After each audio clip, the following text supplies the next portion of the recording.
kiss thee hand, but not in flattery, Caesar, desiring thee that Publius Cimber may have immediate freedom of repeal. What, Brutus?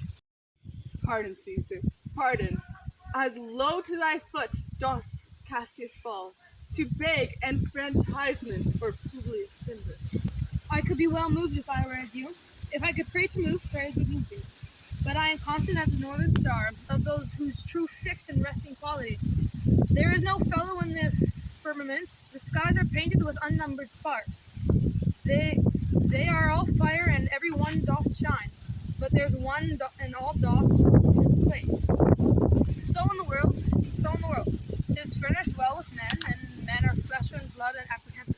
Yet in the number I do not know but one, the unassailable holds on his rank, unshaked of motion, and that I am he. Let me a little show it even this, that I was constant, Cimber should be banished, and constant do remain to keep him so. O Caesar, Hence, wilt thou lift up Olympius? great Caesar, Doth not Brutus bootless kneel? speak, hands for me.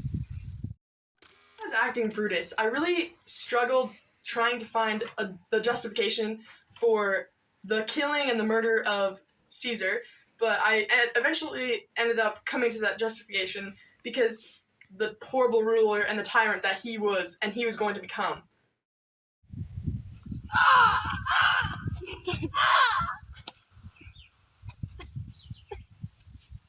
It's too brute! As Cassius's actor, it was hard for me to try to capture his hatred for Caesar and the fact that he tried so hard to entice Brutus, the kindest person he knew probably, to actually kill Caesar. The fact that he was so filled with such gripping hatred was hard to act over. I feel like my character really fell into the wrong crowd and let himself become convinced to the point of murder, and that he should have stuck to his morals that he found and that are portrayed in the Bible, since he was Catholic, and the whole play was actually Catholic since it was by Shakespeare. Liberty, freedom, tyranny is dead. Run hence, proclaim, cry it out about the street. Some to the common pulpits and cry out, liberty, freedom, and enfranchisement. People and senators, be not affrighted. Fly not, stand still. Ambition's debt is paid. Go to the pulpit, Brutus. And Cassius too. Where's Publius? Here, quite confounded with this mutiny. Stand fast together, lest some friends of Caesar's should chance. Talk not of standing. Publius, good cheer. There is no harm intended to your person, nor to Rome, to no Roman else. So tell them, Publius. And leave us, Publius, lest that the people rushing on us should do your age some mischief. Do so, and let no man abide this deed, but we, the doers.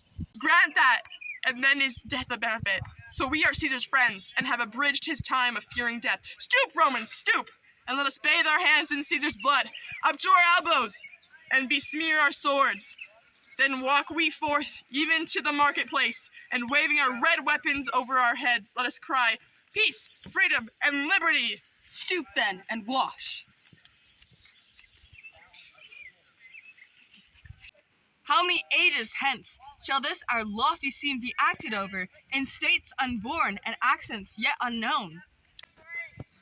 How many times shall Caesar bleed in sport, that now on Pompey's basis lies alone, no worthier than the dust? So oft as that shall be, so often shall the not of us be called, the men that gave our country liberty. What shall we forth? Aye, every man away. Brutus shall lead, and we will grace his heels with the most boldest and best hearts in Rome. Soft! Who comes here? A friend of Antony's. Thus protested my master, bid me kneel. And being prostrate thus, he bade me say, Brutus is noble, wise, valiant, and honest.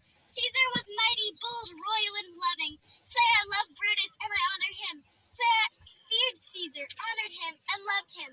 If Brutus will vouchsafe that Antony may safely come to him and be resolved here. How Caesar hath deserved to lie in death, Mark Antony shall not love Caesar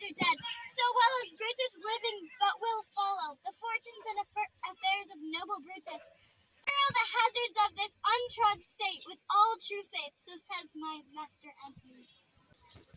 Thy master is a wise and valiant Roman. I never thought him worse. Tell him, so please him come unto this place, he shall be satisfied, and by my honor, depart untouched. I'll fetch him presently. But we shall have him well to friend. I wish we may, but yet I a mind that fears him much, and my misgiving still falls shrewdly to the purpose. But here comes Antony. Welcome, Lord Antony. O mighty Caesar, dost thou lie so low? Are all thy conquests, glories, triumphs, spoils shrunk to this little measure? Fare thee well. I know not, gentlemen, what you intend. Who else must be let blood? Who else is rank? If I myself, there is no hour so fit as Caesar's death's hour, nor no instrument of half that worth as those your swords made rich, with the most noble blood of all this world. I do beseech ye, if you bear me hard now, whilst your purpled hands do reek and smoke, fulfill your pleasure. Live in 1,000 years, I shall not find myself so apt to die. No place will please me so, no death, no mean of death, as here by Caesar you cut off the choice and master spirit of this age. O Antony, beg not your death of us. So now we must appear bloody and cruel, as by our hands, and this our present act, you see we do, yet you see but our own hands. And this the bleeding business they have done, our hearts you see not, they are pitiful, and pity to the general wrong of Rome. As fire drives out fire, so pity, pity, hath done this deed on Caesar. For your part, to you our swords have laid in points, Mark Antony, our arms in strength of malice, and our hearts of brothers' tempers do receive you in, with all kind love, good thoughts, and reverence. Your voice shall be as strong as any man's in the disposing of new dignities. Only be patient till we have appeared the multitude beside themselves with fear, and then we will deliver you the cause, why I that did love Caesar, when I struck him, have thus proceeded.